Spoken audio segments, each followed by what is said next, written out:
I'm losing my patience. I just came here to bend.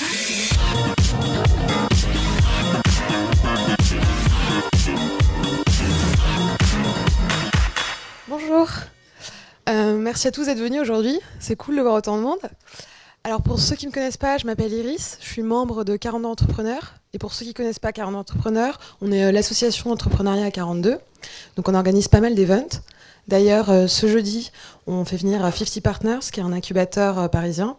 Donc on aura un des cofondateurs qui va venir présenter 50 Partners. Il y aura également des startups qui seront présentes pour vous parler de leur expérience. Et le 26 juin prochain, on aura Roxane Varza, qui est donc la présidente de l'Alfrécinet, qui viendra également du coup présenter ce nouvel incubateur. Et du coup, aujourd'hui, on a la chance d'avoir Oussama Hamar, qui est donc cofondateur et partner à The Family. Et pour ceux qui ne connaissent pas The Family, c'est une société d'investissement privé qui investit dans des startups. Et du coup, je lui laisse la parole, il va vous expliquer comment coder sa startup. Bonjour. Alors d'abord, toutes mes excuses pour le retard. J'ai cru que j'allais jamais arriver. Ça aurait été drôle. Enfin, je sais pas si ça aurait été drôle d'avoir autant de geeks contre soi, quoi. Qui est de 42 ici? Ok, tous les autres, vous sortez. Allez. Non, je rigole. Merci beaucoup, ça me fait très plaisir d'être là. Ça me fait très plaisir d'être devant cette audience. Alors, on va essayer de faire un truc interactif. Ce titre, c'est une excuse. C'est une excuse pour parler ensemble, pour vous raconter un certain nombre de choses. D'abord, qui je suis? Je m'appelle Oussama Hamar. J'ai la chance d'avoir commencé à programmer jeune, comme tous les gens de cette génération qui savait programmer. On a gagné un peu d'argent. C'était une belle époque. Même un singe faisait de l'argent en 2000. Et en fait, à partir de là, j'étais entrepreneur pendant longtemps. Et en 2010, je me suis fait virer d'une boîte que j'avais créée, qui s'appelait Ipios. Donc on m'a serré la main et on m'a dit que c'était très sympa jusqu'à présent. Merci beaucoup pour ce moment ensemble. Et à ce moment-là, je suis parti dans la Silicon Valley. Et dans la Silicon Valley, j'avais une petite caractéristique, c'est que j'avais pas le droit de travailler parce que d'abord, je m'appelle Oussama, alors vous imaginez avoir un visa. Ça fallait ramer, quoi. Et aussi parce qu'en fait, je suis pas doué avec les papiers. Donc voilà. Et l'un dans l'autre, en fait, j'ai fini par acheter un visa. Parce qu'aux États-Unis, on peut acheter ce qu'on appelle des visas investisseurs. Donc c'est des visas, on n'a pas le droit de travailler, mais on a le droit d'investir. Alors, à l'époque, pour moi, les investisseurs, c'était les grands méchants. D'abord, c'était les gens qui m'avaient viré, donc la relation était pas terrible. Et j'avais pas du tout envie de confier mon argent à des entrepreneurs, parce que moi, j'avais l'impression qu'à peu près tous les entrepreneurs qui pitchaient des investisseurs étaient complètement ahuris, qu'ils n'avaient pas la moindre idée de ce qu'ils font, et que je me demandais bien qui était assez fou pour leur donner de l'argent.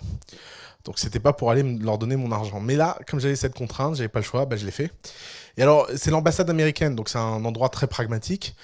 Vous êtes devant un immigration officer. Et l'immigration officer, il vous dit voilà combien vous êtes prêt à investir, et en fonction du montant que vous me dites et le nombre de boîtes, je vous dis combien de temps vous avez votre visa. Ok. Bon, j'ai pas beaucoup d'argent non plus. Et donc, je finis par obtenir un visa, et donc il fallait que j'investisse $200,000 dans 10 startups à $20,000. Alors, plan 1, je me suis dit, je vais aller voir des copains, je vais leur donner l'argent, ils vont me le rendre. Le problème, j'ai pas trouvé de copains pour faire ça, quoi. C'est-à-dire, quand j'allais voir les gens, je leur disais, écoute. Et donc, l'un dans l'autre, comme il y avait le tic-tac, j'avais 1 an pour faire mon premier investissement. Et donc, le tic-tac approche, je savais pas trop quoi faire. Il faudrait aller ouvrir au pauvre Tini. Je savais pas trop quoi faire. Et puis, j'ai rencontré une boîte au hasard, je leur ai fait un chèque. Littéralement, hein, je pense que j'ai fait le chèque en décembre.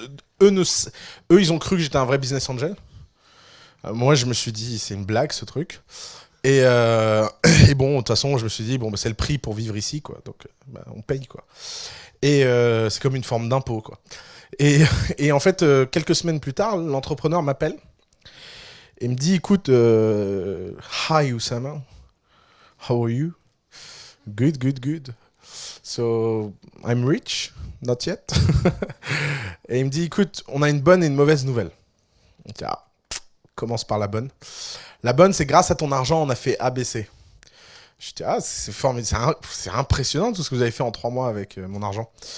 Et la mauvaise, bah on n'en a plus. Ah, super les gars. Ça veut dire quoi, on n'en a plus? Bah en fait, comme t'es le seul à avoir investi et que personne d'autre n'a voulu investir, bah on n'a plus d'argent. Alors là, quand même, je me suis dit, ça fait chier. C'est quand même un truc de loser. Alors, leçon numéro 1 de l'investisseur, normalement, vous vérifiez que d'autres gens investissent en même temps que vous. Vous faites pas un virement sans savoir. Si un jour ça vous arrive, vous pensez à ça. C'est dans la checklist maintenant. Et donc je me suis dit quand même, c'est quand même trop con. Donc j'ai pris rendez-vous avec eux. Alors c'était génial parce que c'était une scène de film. Et ils étaient littéralement dans un garage. c'était donc ils étaient dans un garage. Je me suis dit ah California Dream. Et et donc je leur ai dit bon écoutez les gars, c'est quoi le plan? Pourquoi vous n'arrivez pas à lever, etc. Et en fait je me rends compte que les types, on a beau être dans la Silicon Valley. D'abord, ils n'ont jamais ouvert un blog de leur vie, ils n'ont jamais été lire un article sur comment faire une boîte. Et clairement, pour eux, une boîte, ça voulait dire lever des fonds, réaliser leur idée, des trucs. Et j'aurais dit, les gars, vous savez, il y a peut-être un truc à faire incroyable, ça s'appelle vendre. Donc peut-être qu'avant d'aller avoir des investisseurs, on va trouver un truc qui s'appelle un client. Et je me souviens, j'ai dessiné un client sur le tableau. Je leur ai dit, vous voyez ce bonhomme, c'est un type, il va vous donner de l'argent et tout. Et les mecs étaient là, waouh. Et voilà, et c'est comme ça que j'ai commencé. Voilà comment on tombe et on change de vie en fait. Et en fait, je me suis rendu compte que il y avait deux phénomènes qui se passaient dans le monde et qui étaient très intéressants et qui se passent assez inaperçus en fait. Le premier phénomène, c'est qu'on a besoin de moins en moins d'argent pour lancer quelque chose. Et ici, vous savez tous, vous avez appris ou commencé à programmer, ou peut-être que vous êtes déjà des programmeurs confirmés. Vous savez qu'il y a de moins en moins de distance entre les idées et la réalisation. Je vous parlerai pas de l'époque où quand il fallait déployer un truc, il fallait aller construire les serveurs à la main et assembler des trucs dans des racks. Le cloud, ça existait pas. L'élasticité, ça existait pas. Tout ça coûtait très cher. Pour vous donner un exemple, en 98, j'avais un site qui s'appelait overlinux.org. Les serveurs me coûtaient 50 000 francs par mois. Et c'était un serveur dédié sur Amen. Alors Oleg Cheskov, qui est le fondateur d'Amen, je l'ai rencontré pour la première fois de ma vie la semaine dernière. Je dis, enfoiré, bah. C'est pour ça que je suis pauvre. Parce qu'à l'époque, et encore, à l'époque, Amen avait été venu casser le marché des serveurs dédiés avec des racks à 50 000 francs, quoi. C'était une révolution. Et alors, je vous dis pas les emmerdes que c'était à l'époque. Tout ça a bien changé, ce qui fait que aujourd'hui, la distance entre une idée et une réalité, c'est la capacité de réalisation du fondateur. Ça, c'est le premier phénomène. Le deuxième phénomène, c'est que donc, si les gens ont besoin de moins en moins d'argent, il faut que les gens investissent de plus en plus dans eux-mêmes. Parce que la barre, elle monte de plus en plus. Vous êtes dans une génération, tous, vous avez l'air assez jeunes tous, vous êtes dans une génération où la compétition entrepreneuriale va être beaucoup plus exacerbée que dans la mienne. Je veux dire, dans ma génération, la compétition entrepreneuriale, c'était une blague. Moi, il y a 10 ans, quand j'ai dit à mon beau-père de l'époque que j'étais entrepreneur, il m'a regardé, il m'a dit « Je sais, le chômage, c'est tellement dur en France. » Aujourd'hui, vous dites à votre beau-père que vous êtes entrepreneur, il vous demande pourquoi vous n'êtes pas encore Mark Zuckerberg. Parce qu'il a vu The Social Network et il ne comprend pas pourquoi sa fille n'est pas avec un milliardaire. Donc, ce traitement, ce changement, il s'appuie sur une réalité à laquelle des organisations comme The Family participent d'ailleurs. Je veux dire, c'est ce que je fais tous les jours. Tous les jours, on réduit les barrières à l'entrée. Mais si on réduit les barrières à l'entrée, ça veut dire qu'il y a de plus en plus de gens qui viennent à la fête. Et s'il y a de plus en plus de gens qui viennent à la fête, c'est de plus en plus dur d'être le type cool. C'est de plus en plus dur d'être le type qui va avoir un truc à la fin de la fête. Donc, ça veut dire qu'il y a ce double phénomène, d'abord d'une illusion de facilité, qui n'est pas une illusion en fait, qui est une réalité, et une complexité de scale. Donc ça veut dire quoi? Ça veut dire que des gens, ils ont de moins en moins besoin d'argent, ils ont de plus en plus besoin d'éducation, d'accompagnement, d'infrastructure, etc. Et c'est ça que The Family fait. The Family, c'est né de cet accident. C'est né de l'accident de quelqu'un qui n'avait pas très envie de mettre de l'argent dans des boîtes, pour plein de raisons. Et la principale, c'est qu'il avait peur de le perdre. Et qui se rend compte, en fait, que finalement, l'argent, c'est pas si important dans un monde où ce qui compte le plus, c'est la compétence des gens. Et alors, si vous réfléchissez au paradigme, vous savez, le paradigme, c'est la façon dont le monde fonctionne, de façon abstraite. Si vous regardez l'ère industrielle, c'est quoi? C'est un monde dans lequel vous avez une idée. Ensuite, une fois que vous avez une idée, il faut trouver un investisseur. Il faut passer par le capital. Une fois que vous êtes passé par le capital, il faut fabriquer. Une fois que vous avez fabriqué, il faut distribuer. Une fois que vous distribuez, vous gagnez de l'argent et ça permet de repasser dans le cycle. avoir plus de capital, etc. Pourquoi? Parce que dans l'ère industrielle, c'est l'ère du capital et de la distribution. L'ère industrielle, c'est le fait de passer quelque chose qui est fabriqué en petites unités à beaucoup d'unités, mais ça coûte deux choses. Ça coûte du capital pour fabriquer, parce qu'il faut construire des usines, etc. Et ça coûte beaucoup pour distribuer. Parce que quand vous fabriquez, regardez, vous êtes boulanger, vous fabriquez 20 baguettes. Bah, vous pouvez compter sur vos potes pour les acheter, ou du moins sur les voisins. Vous fabriquez 10 000 baguettes. Bah, merde, qu'est-ce que j'en fais en fait? Donc, il vous faut une puissance de distribution. C'est pour ça que tous les empires du XXe siècle sont autour de ces deux points pivots. Au XXe siècle, il fallait maîtriser le capital ou il fallait maîtriser la distribution. Si vous regardez les grands ticons du monde d'avant, c'est quoi? C'est des gens qui sont dans la finance, c'est des gens qui maîtrisent le capital, c'est des gens qui maîtrisent les médias, c'est les grands empires de la pub dans les années 80, c'est les grands empires industriels au début du siècle, et c'est pour ça qu'à l'époque, n'importe quel milliardaire achetait un média ou quelque chose. Et puis il s'est passé deux choses à nouveau. La première, c'est que le capital est devenu une commodité, parce qu'il y a de plus en plus d'argent dans ce monde, parce que les choses coûtent de moins en moins cher. Aujourd'hui, quand vous regardez la quantité d'argent produit par les intérêts tous les ans et l'argent nécessaire pour les nouveaux projets, eh ben, on n'est plus dans un monde où c'est les projets qui se battent pour l'argent, mais c'est l'argent qui se bat pour les projets. Ça ne veut pas dire que c'est facile de lever des fonds. Mais ça veut dire qu'à partir du moment où quelqu'un veut investir chez vous, tout le monde veut investir. Et si personne veut investir, personne ne veut investir. C'est ça, la réalité de ce monde contemporain. Et la deuxième chose, c'est que la distribution aussi est devenue une commodité. Regardez, qui connaît Gangnam Style ici? Ok. Donc tout le monde a vu une vidéo d'un gros Coréen. Non mais vous imaginez, moi quand j'avais 16 ans, on m'aurait dit à la star de l'été prochain, c'est un mec qui chante en coréen. Quoi? mais où ça? Et aujourd'hui, bah normal, oui, t'as pas vu le dernier mème, t'as pas vu. Pourquoi? Parce que la distribution n'est plus orientée sur la capacité de distribution, elle est orientée sur le contenu. Ce qui veut dire qu'aujourd'hui, dans notre ère, l'ère entrepreneuriale, les deux piliers de filtre, c'est plus le capital et la distribution. C'est la capacité à fabriquer, donc c'est redevenu en avant, parce qu'aujourd'hui vous avez une idée, vous fabriquez, et donc c'est cette capacité de démiurge, de transformer une idée en réalité, qui fait qu'on est capable de faire quelque chose ou pas. Et aujourd'hui, la grande inégalité, la grande fracture, c'est entre les gens qui sont capables d'apprendre ce qu'ils ont besoin d'apprendre et les autres. Alors, vous êtes dans le temple de cette fracture. C'est-à-dire, s'il y a un endroit dans le monde qui a été créé autour de cette idée, c'est 42. 42, c'est quoi? C'est l'idée que l'école, ça fonctionne pas bien, trop de barrières, trop de machins, trop compliqué, trop rigide, et on va supprimer tout ça par une jungle méritocratique. Qu'est-ce qui se passe à 42?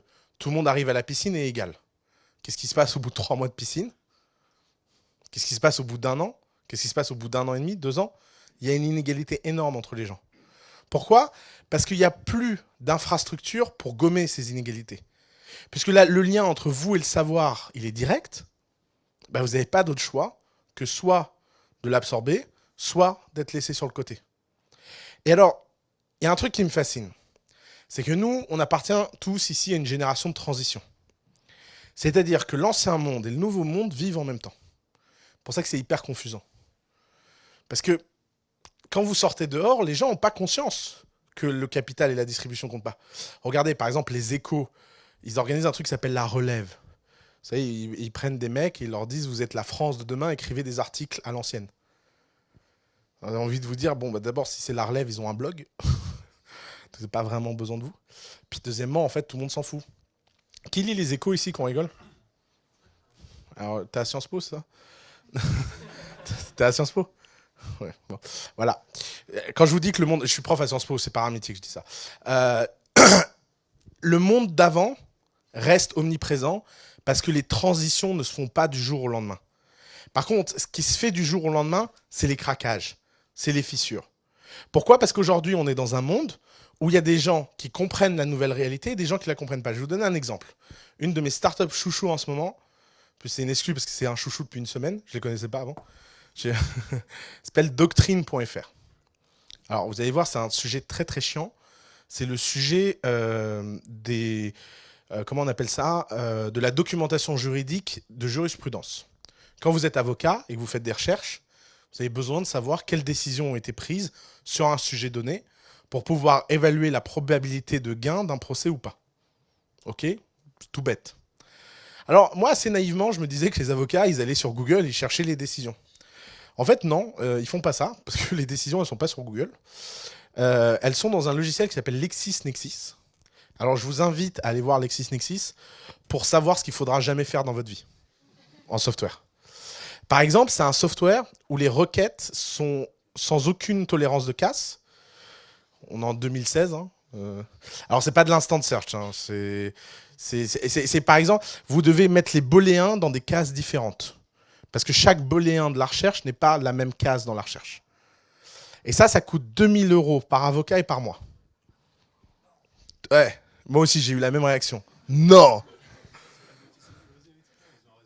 Ils n'ont rien du tout. C'est un truc qui te permet d'accéder à des décisions de justice, c'est un moteur de recherche. Je te parle même pas des autres produits qu'ils ont. Là, je vois de ce que tu parles. Non, là, vraiment, je te parle de leurs produits de base d'accéder à la jurisprudence. Alors, Doctrine, ils ont eu l'idée en février. Ils ont lancé le site... oui, c'est pas le seul, LexisNexis. C'est ça la remarque? Non, pardon, j'ai pas... Ouais. Ah oui, non mais attends, c'est là que ça devient drôle. Doctrine a eu l'idée en février. Ils ont sorti un produit que vous pouvez aller voir qui est assez... Enfin, ils ont pris Elasticsearch, ils ont pris les décisions. Ils ont fait un moteur à peu près stylé. Alors c'est en instant search, tu peux pas taper ta requête en langage naturel. Et ils l'ont lancé gratuitement. LexisNexis, ils sont en panique. Ils sont en panique. Et alors, LexisNexis il s'est dit quoi? Il s'est dit, on va les inviter, puis on va les proposer de les racheter.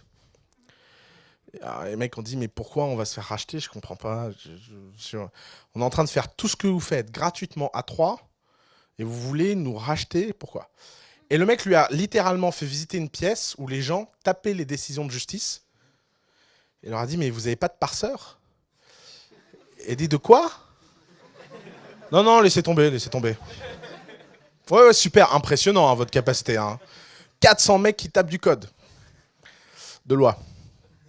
Ça, c'est un cas typique de rencontre des tectoniques entre un monde qui se sent complètement dépassé et un nouveau. C'est un peu, pour vous donner une image, c'est imaginer un mec de droite qui se met à faire du rap. Ça sonne faux. Bah, c'est la même chose. Quand ces gens-là se disent, on va faire des softwares, on va faire du machin, ils se disent, oh là là, et ça ressemble à rien. À l'inverse, il y a des gens de l'autre côté qui sont capables de le faire facilement, etc. Et alors, ces gens-là, il y a quelque chose qui me fascine, c'est qu'ils ont le pouvoir dans les mains, ils ont la capacité incroyable de le faire, et nous, on le voit à longueur de journée à The Family, en général, ils débarquent avec des cofondateurs qui servent à rien. Alors, en général, ces cofondateurs, c'est le CFO de l'équipe, je le dis hein, ouvertement, désolé pour s'il y en a.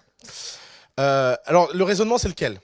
Bonjour, je sais fabriquer un produit, je suis hyper bon à faire ce que j'ai envie de faire, je suis capable de faire technologiquement des choses dont les gens autres sont juste capables de rêver, mais bon, j'avais peur de la compta, alors j'ai pris un associé à qui j'ai donné 50% de ma boîte pour qu'il remplisse 3 formulaires par an.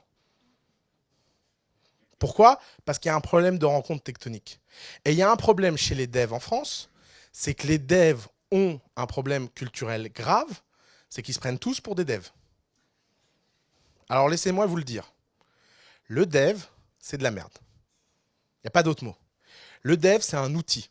C'est un peu comme si vous vous disiez que parce que vous avez appris la grammaire, c'est bon, vous pouvez arrêter votre vie.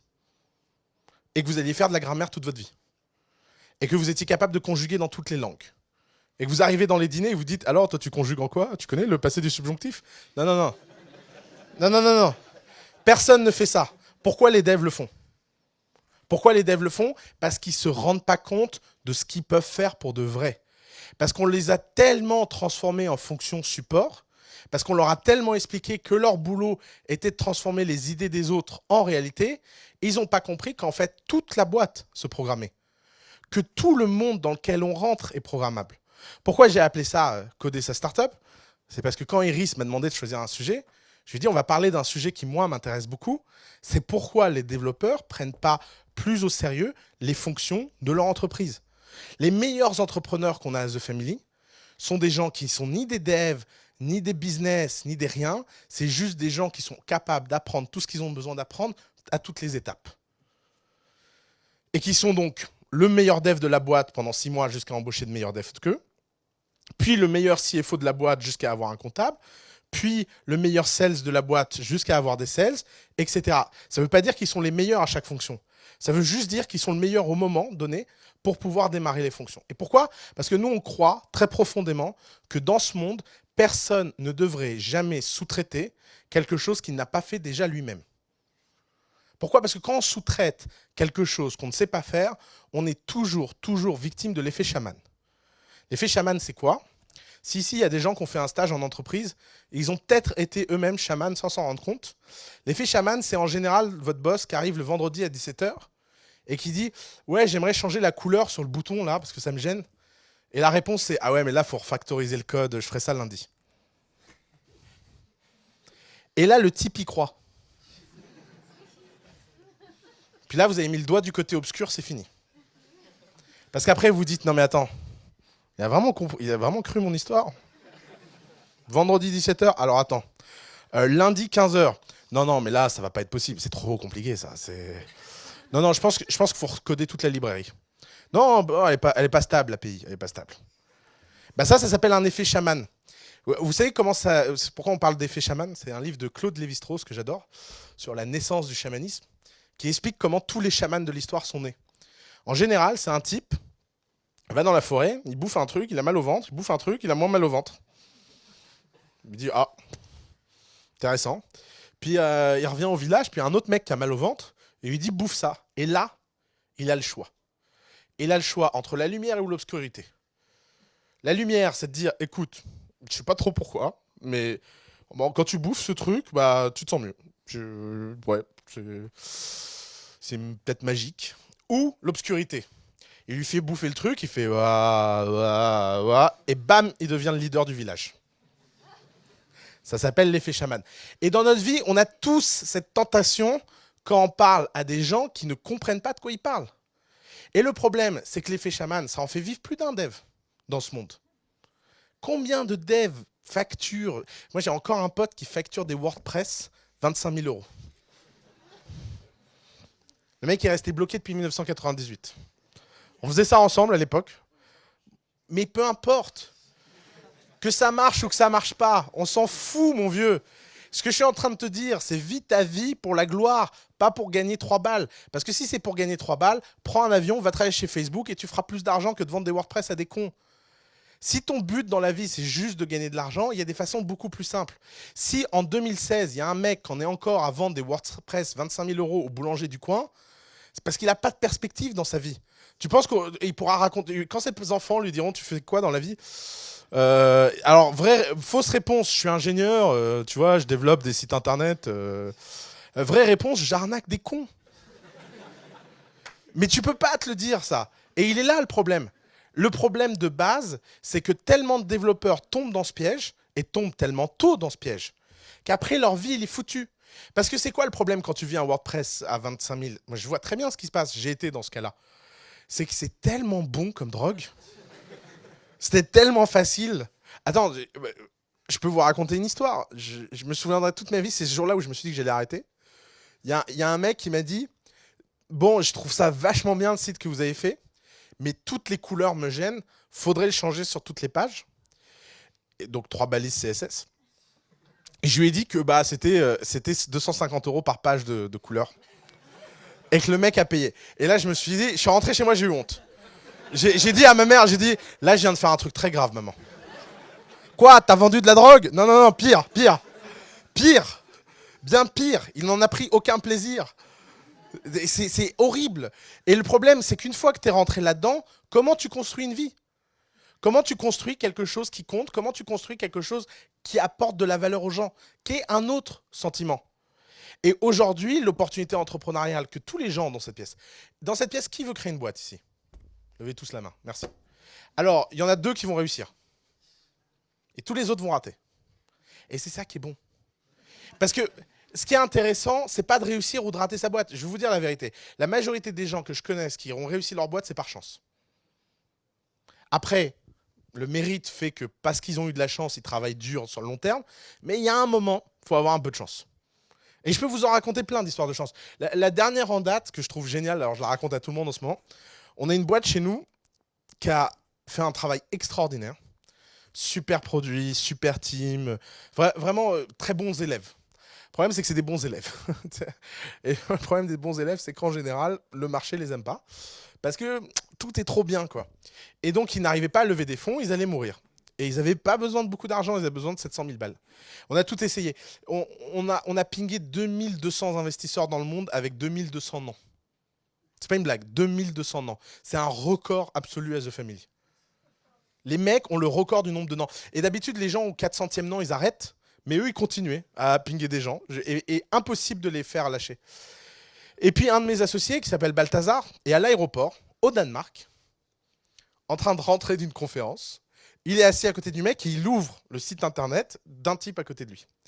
Le type, il regarde, bon, il est un peu viking. Oh, c'est... looks good. Donc, il commence à parler. Et là, il envoie un email en disant bah, je viens de faire investir 700 000 balles d'un mec dans votre boîte. Ça s'invente pas. Je veux dire, les mecs, vous verrez que dans quelques années, ils viendront expliquer leurs mérites, etc. Ils en ont plein de mérites. Mais pour une boîte qui a rencontré un viking dans un aéroport, il y en a 10 000 de morts. Mais ce n'est pas le sujet. Parce que le sujet, c'est que vous viviez ou que vous mouriez, que votre boîte marche ou que votre boîte ne marche pas, le plus important, c'est le voyage. Le plus important, c'est le fait de passer les étapes, de réussir à faire quelque chose où vous êtes enthousiaste. Et si ça ne marche pas, vous pourrez toujours aller travailler dans la boîte des copains qui marche. D'ailleurs, vous voulez un conseil d'amis? Ici, il y a plein de gens qui vont vous pitcher leur projet. Par définition, dites à tout le monde que c'est génial. Vous emmerdez même pas à critiquer. Qu'est-ce que vous avez à perdre? Il y en a un ici qui va réussir. Autant être pote avec lui. Ce serait quand même con. Ce serait quand même con de le vexer avant qu'il devienne célèbre. Je peux vous raconter l'histoire parce que c'est une histoire que j'ai littéralement assisté à la création d'Uber. Où littéralement, Travis et Garrett ont créé Uber en face de moi, dans le même coworking space. Et un jour, Garrett vient me voir et me dit, je suis vraiment en galère, il paraît que tu es investisseur. Ah, les nouvelles vont vite. Tu veux pas mettre 50 000 balles dans Uber?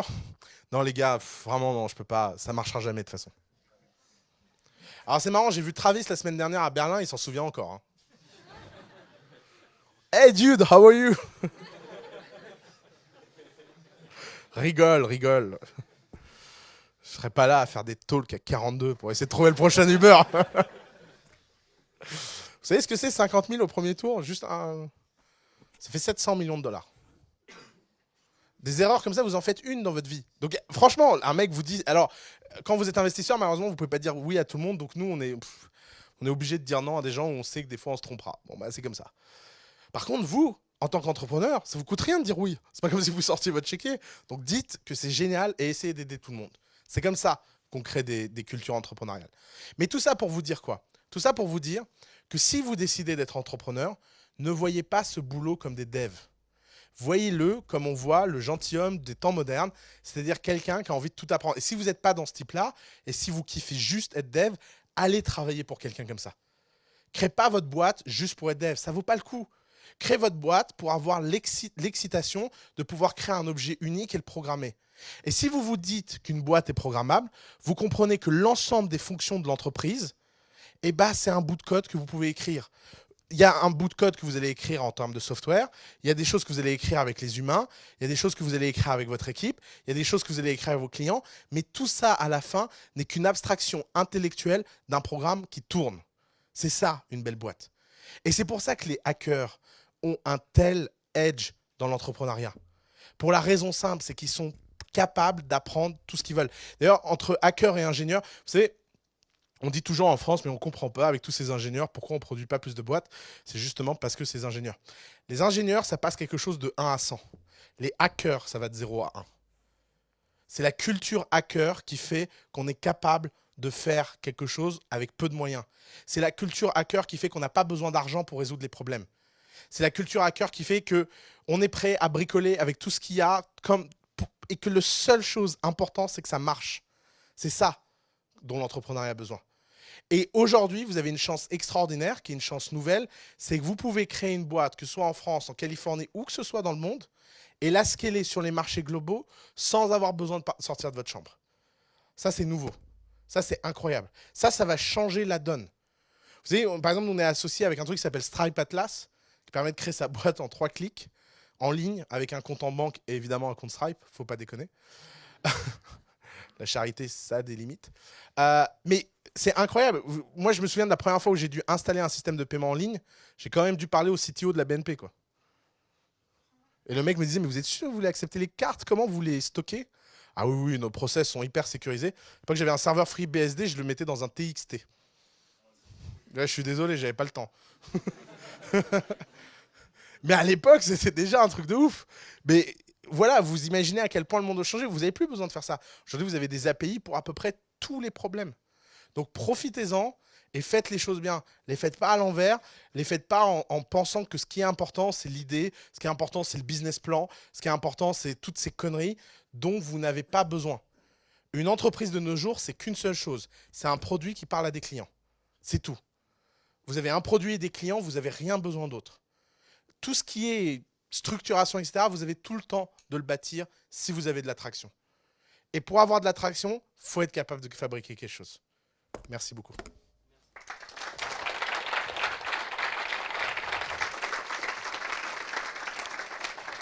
Alors, je suis sûr que vous avez plein de questions. On va faire passer le micro. Non, c'est pas forcément pour que tu poses une question, c'était pour que tu fasses passer le micro. Tiens, regarde, il y a un motivé là-bas qui ressemble à Steve Morin. Comment je veux bien de l'eau. Ah, il y avait de l'eau, super. Ouais. J'ai envoyé Tini chercher de l'eau, mais...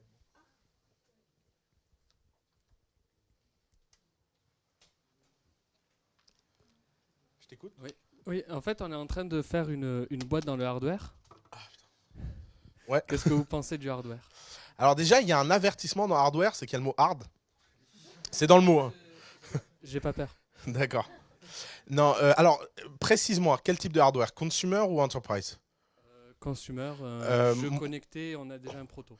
Quoi? Cheveux connectés? Un jeu connecté. Ah, jeu connecté, c'est-à-dire un jeu pour enfants? Ou de société? Pour adultes. 9,99 ans? Ok. Sexuel ou pas? Peut-être version 2, 3, 4. D'accord. Ok. Alors, qu'est-ce que j'en pense? Les startups hardware, elles ont une caractéristique extraordinaire, c'est que tu peux les vendre avant de les fabriquer. La pire erreur dans une startup hardware, c'est de fabriquer le hardware et ensuite d'essayer de le vendre. La meilleure stratégie, c'est de faire croire que ça existe, de voir si les gens achètent, et si les gens achètent, de courir après. Mais ne surtout pas le faire dans l'autre sens. Alors ça, c'est le bon côté. Pourquoi? Parce que, résultat, l'attraction est évidente. Par exemple, le grand truc célèbre en France de ça, c'est Gyroptique. Gyroptique, c'est quoi? C'est une bande de geeks qui se dit, tiens, on a développé une techno pour Airbus qui serait sympa sur une planche de snowboard. C'est littéralement ça. Et donc, ils ont pris le code, ils l'ont un peu réadapté.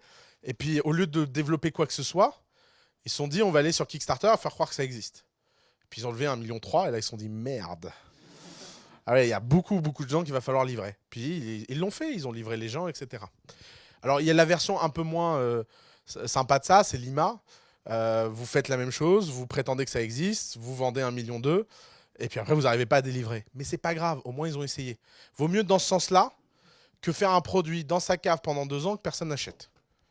Ça c'est vraiment le risque de tous les geeks. Hein. Vous savez pourquoi tous les produits dans le monde sont pourris? Parce que tous les produits bien sont sur le serveur d'un dev en cours de développement. Enfin, si vous n'avez pas honte de ce que vous lancez, c'est que vous avez lancé trop tard. Donc, le hardware a cet avantage. Le hardware a un deuxième avantage, c'est que les business models sont évidents. Ça, c'est un truc incroyable. Le hardware, tu vois, ça appelle mon côté phénicien. C'est un produit, un prix, tu vends. Il n'y a pas besoin de réfléchir à des machins. Je veux dire, les boîtes qui doivent trouver leur business model sont quand même des boîtes beaucoup plus compliquées à faire que des boîtes qui ont un business model évident. Mais le gros sujet sur le hardware, c'est que tout le monde se plante exactement au même moment qu'est la mise en prod. Or, il y a une façon de ne pas se planter sur la mise en prod, c'est de ne pas gagner d'argent. C'est l'erreur que font tous les entrepreneurs first time en hardware. Comment on fait une boîte en hardware? On fait une boîte en hardware en prenant en compte le fait que comme on a vendu avant de fabriquer, comme on est persuadé qu'il y a un marché, parce qu'on a la preuve qu'il y a un marché, on ne s'emmerde pas à essayer d'optimiser sa première prod. Tous les entrepreneurs, 80% des entrepreneurs hardware que je vois, ils essaient d'optimiser leur première prod pour ne pas perdre d'argent. Tous ceux qui réussissent, c'est ceux qui admettent que la seule façon de gagner de l'argent dans le hardware, c'est de réussir sa prod, que la seule façon de réussir sa prod, c'est de travailler avec les meilleurs, la seule façon de travailler avec les meilleurs, c'est de leur donner plus d'argent que ce que tu peux donner au début. Et donc, en ayant 0% de marge, en général, tu te sauves jusqu'au moment où tu commences à avoir de la marge. Et donc, pour faire du hardware, il faut être long-termiste. Donc, si tu n'as pas envie de travailler pendant les 10 prochaines années sur ce jeu, oublie. Parce que c'est le temps que ça prend. Si par contre, tu as envie, apply à The Family. Je t'ai donné ma carte. Ah, cool, quand? Mais c'était la conférence sur l'Europe. J'étais D'accord. venu en tout dernier. Ok. Bah, toute évidence, apply quand même. Hein. Question. Je suis sûr que vous avez plein de questions.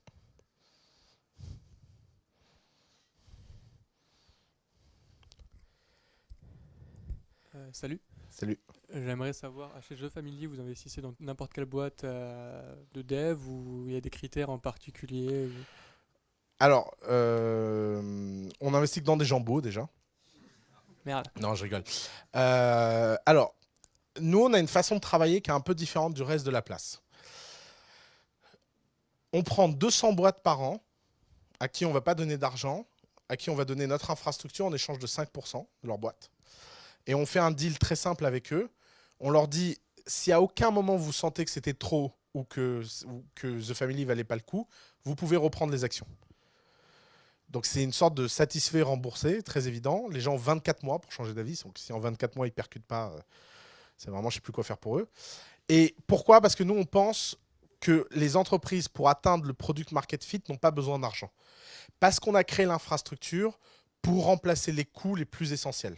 Par exemple, tu rentres à The Family, on va t'offrir 100 000 $ sur Amazon Cloud Service et à peu près le montant équivalent sur tous les prestataires de cloud du monde. Donc tous tes frais cloud sont pris en charge. Tu veux faire de la pub sur Facebook, on t'offre 50 000 $ de pub sur Facebook. Tu veux faire... et ce n'est pas des petits coupons. Parce que tous les incubateurs, par exemple, vous allez recevoir 50 Partners. Donc, ces gens-là vous donnent des petits coupons. Nous, ce n'est pas des coupons, c'est vraiment ce qu'on appelle des unfair. C'est-à-dire que notre but, c'est qu'on a pris les 200 dépenses les plus courantes d'une startup. Et aujourd'hui, on en a remplacé 30% par un service gratuit à The Family. Et notre but, c'est que dans les 24 mois qui viennent, on ait atteint 100%. C'est ça le but de The Family. Pourquoi? Parce que c'est de dire, plutôt que de donner 50 000 € à 100 projets, et donc ça nous coûte 5 millions, je préfère investir 5 millions dans une infrastructure qui peut prendre 200 projets. Parce que cet argent sera mieux utilisé plutôt que de le donner quand tu ne sais pas encore ce que tu fais. Et en général, les 50 000 ou 100 000 premiers euros que tu donnes à un entrepreneur sont toujours perdus pour rien. Nous, l'avocat, on l'a remplacé par un software. Par exemple, partout ailleurs, tu payes un avocat. Chez nous, tu as un software en ligne, tu cliques, blam blam, boum, hop, les documents sont générés. C'est privé. On a... je sais pas, qu'est-ce qu'on a comme service? Tu as besoin d'un graphiste pour une ambiance, un design et tout. On a une team à plein temps pour toi. Tu as besoin de réfléchir sur tes techniques de growth. On a une team à plein temps pour toi. Aujourd'hui, on est 45 dans l'équipe. C'est gros. On a beaucoup, beaucoup de support. Et c'est ça notre but. Sur ces 200 personnes qu'on prend tous les ans, il y en a à peu près 50 qui ne vont jamais comprendre comment The Family fonctionne. Donc ces 50, c'est toujours un peu le même profil. C'est des gens qui ont célébré le fait d'être rentrés dans The Family parce qu'ils pensent qu'être rentré à The Family est une forme de prestige en soi, alors qu'en fait, pas vraiment. Et donc, ils ne comprennent pas que maintenant, en fait, tout est à eux de faire et que nous, on ne fait rien. Nous, on fournit une infra, les gens travaillent dur et s'ils réussissent, on les aide. S'ils ne réussissent pas, essaye encore en fait. Parce que c'est un moment où tu n'as pas besoin de grand-chose. Je pourrais passer des heures à brainstormer avec les gens de leur business model ou je ne sais pas quoi. Ça ne sert à rien. Parce que ce n'est pas le moment où faire ça. C'est le moment où il faut faire que deux choses. Travailler sur le produit et parler à tes clients. Donc si tu le fais bien, ça, tu as à peu près 100 boîtes par an. Donc tu en as 50 qui ne comprendront jamais comment The Family fonctionne. Tu en as 50 qui vont aller nulle part parce que leur idée n'était pas bonne et on s'est trompé. Bon, ça arrive. Et tu en as une centaine par an qui va réussir à faire quelque chose. Et là commence la phase 2 de The Family, qui est la levée de fonds. Et alors, à ce moment-là, nous, on fait toujours la même chose. On met un ticket de 150 000 minimum dans tous les projets, voire plus, etc. Et on aide à lever avec d'autres fonds de la place. Sauf que notre rapport à la levée, c'est que comme tu as fait beaucoup de travail, on n'a aucune start-up cette année, j'en suis très fier, à The Family, qui a levé en seed à moins de 3 millions de valo. Ce qui veut sans doute rien dire pour vous. Mais je peux vous dire que ça a été obtenu à grand effort. 3 millions de valo en seed, c'est beaucoup en France. La valo moyenne en seed avant, c'était 1 million. Je pense qu'1,5 million, tu étais déjà dans le top. 3 millions, c'est la bulle. Ben, la bulle est devenue notre minimum. Pourquoi? Parce que les gens ont fait beaucoup avant d'aller lever. Et ça, c'est notre grande théorie.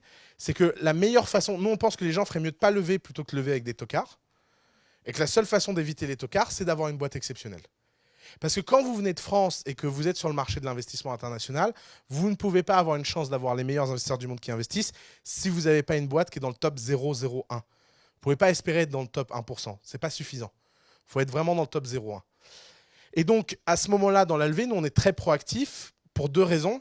D'abord, parce que les entrepreneurs ne maîtrisent pas très bien les mécanismes de levée. Et la deuxième chose, c'est que nous, on a une force qu'aucun entrepreneur n'a. C'est que quand un investisseur nous casse les pieds, et il casse souvent les pieds, on peut lui dire, écoute, on l'a fait simple, soit tu acceptes les conditions qu'on t'a dictées, soit tu ne revois plus jamais une boîte de The Family de ta vie. Et parce qu'on représente cette force, on ne s'appelle pas The Family pour rien, bah forcément, les investisseurs se disent, OK, donc je ne peux pas juste arnaquer cette boîte, parce que cette boîte, bah, elle a plein de cousins, donc ça fait chier, quoi. Et c'est pour ça que d'ailleurs, ça se passe super bien, et aussi pour ça qu'on a énormément d'investisseurs internationaux qui ont fait des deals à The Family. Pour vous donner un chiffre, nos startups ont collectivement levé 200 millions d'euros sur les 18 derniers mois. Sur les 18 derniers mois, en France, la France, au total, en early stage, a levé 800 millions. On représente 25% du marché à nous tout seuls. Et pourquoi? Parce que sur les 200 millions, il y a 180 millions qui viennent de l'étranger. On a Sequoia qui a fait un deal le mois dernier à The Family. Sequoia, ils font jamais de deal en France. Pourquoi? Parce que Sequoia, ils se disent, j'ai pas fait un deal à The Family, j'ai pas fait un deal en France, je l'ai fait à The Family. Bon, The Family, c'est pas vraiment en France, c'est une sorte d'ambassade plénipotentiaire de la vallée. Bon, on comprend à peu près le langage qu'ils parlent, tout le monde parle anglais, les documents sont simples, ils nous ont créé une boîte au Delaware pour que ce soit facile, ils ont fait que tout soit dans les bonnes conditions, et donc on peut la regarder comme on regarderait n'importe quelle boîte américaine. Et là commence la deuxième phase de The Family, qui est la phase de croissance.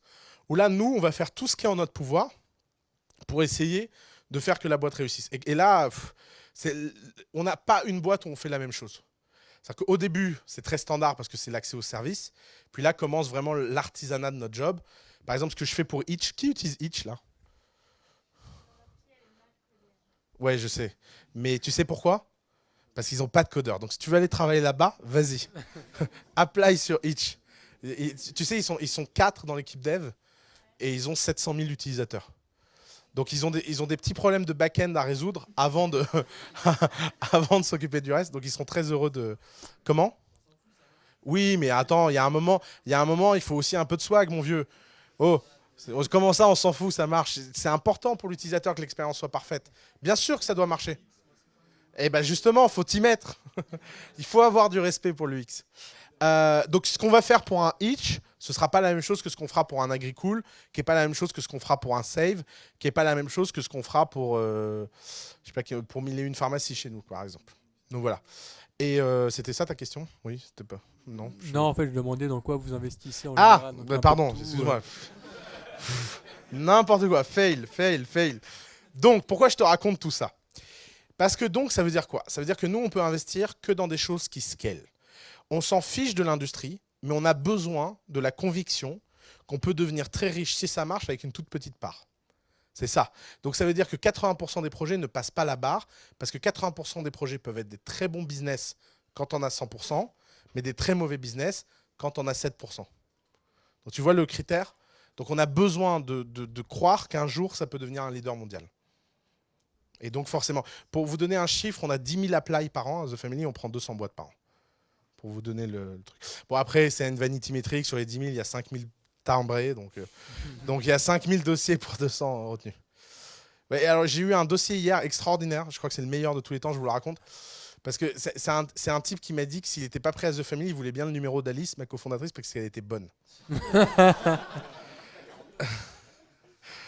Écoute, je te donnerai son IP. Il y avait une question par là. Juste avant toi, il y avait le monsieur là-bas qui levait la main. Voilà. Et après, on descend vers toi. Comme ça. Ouais, la question que j'avais, c'est si vraiment on n'aime pas l'administratif, qu'est-ce qu'on fait? On se paye un comptable. Donc on n'est pas obligé forcément de tout faire dans la boîte. Non, t'as pas compris mon point. Mon point, c'est que quand t'aimes pas l'administratif, c'est parce que t'aimes pas l'administratif que ça fonctionnera bien. Ta responsabilité en tant que CEO, c'est pas de tout faire, ou en tant que cofondateur. Ta responsabilité en tant que cofondateur, c'est faire en sorte que tous les crônes de ta boîte tournent bien. Donc c'est un peu comme quand tu codes. Il y a plein de choses quand on code qu'on n'aime pas faire, mais on doit les faire. Parce que si tu les fais pas, c'est le petit pourcentage qui fait que ça tombe. C'est un peu comme si un mec te disait, moi je suis le meilleur fabricant de chemises du monde, mais je mets pas de boutons, ça me gonfle. Putain, attends, je t'ai fait le tissu, chemise, coupé, machin, bouton à la fin, ça va. Donc, ne pas aimer l'administratif, c'est plutôt sain. En général, les mecs qui aiment l'administratif font pas des grandes boîtes. Par contre, le fait d'ignorer l'administratif et de pas maîtriser l'administratif, ça, c'est malsain. Parce que c'est parce que t'aimes pas que tu dois comprendre vite, c'est parce que tu as compris vite que tu hacks, c'est parce que tu hacks que tu peux faire bien. Je peux te raconter un exemple. Par exemple, moi, la compta, ça me gonflait tellement qu'à un moment, j'ai inventé un process. Je me suis rendu compte que tous les comptables du monde ne savaient pas faire d'OCR. Ils savent pas. D'OCR, c'est reconnaissance de caractère. Ils connaissent pas. Ça n'existe pas, machin. Et donc, j'ai installé un process très simple. C'est que toute la compta était dans un carton.